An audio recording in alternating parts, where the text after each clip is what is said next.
In these cultures that we're going to, people don't care what you look like or what you smell like, or, they care about the message that you have.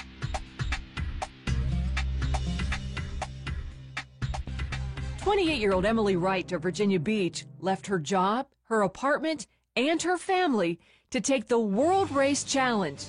That means over the next 11 months, Emily will visit 11 countries for about 30 days each. I'm excited just to be a part of something bigger than myself.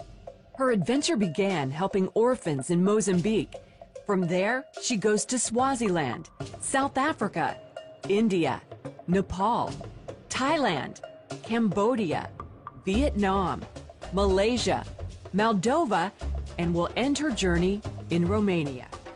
The World Race, now in its 7th year, establishes contacts in each country, so Emily and her team will work with local churches and ministries in the region. The ministries could range from Vacation Bible School to working in orphanages to ministering to women and children who have been in human trafficking, especially in Southeast Asia.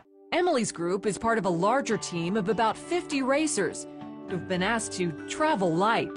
I will have one backpack for the entire 11 months, and I'll be taking a tent. So sometimes we'll have accommodations and sometimes we won't. How do you feel about going a week without a shower?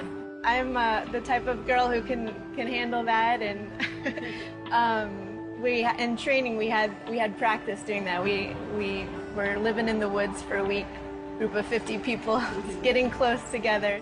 World Race founder Seth Barnes came up with the idea several years ago to give young people an alternative to the 9-to-5 routine.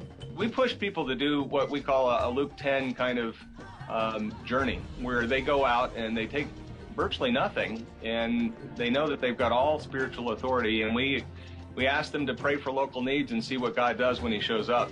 And it inevitably changes them as they depend on God with total dependence, that he shows up in power. Barnes says thousands of young people apply each year because they're looking for more.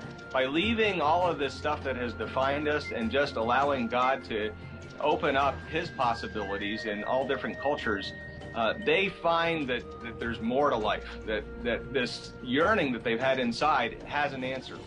One thing Emily and her team are discovering is that mission work can be tough and that spiritual warfare is real. Emily shared this recent blog post from Mozambique. "The light shines in the darkness, and the darkness has not overcome it. In ministry, I see children who are dying in the hospital who have nothing. No bed sheets, no food, no doctors, no paper towels to wipe up their mess. It's so easy to just see the hopelessness and the darkness. But the truth is that God has authority over every seemingly hopeless situation. He is trustworthy, he is good, and he is our healer. And ultimately, he has already defeated sickness and death." If you'd like to take the World Race Challenge like Emily, you just need to be between the ages of 21 and 35 and have a heart for missions and adventure. It'll cost you about $15,000 for the entire journey, but you don't have to have it all before you go. Emily says although the journey is not always easy, her mission remains the same: God's love. Whatever form that takes, giving them shoes or taking them out for an evening, or Jesus said to heal the sick, cast out demons, and raise the dead, and so they really ask you to have that kind of faith. Wendy Griffith, CBN News.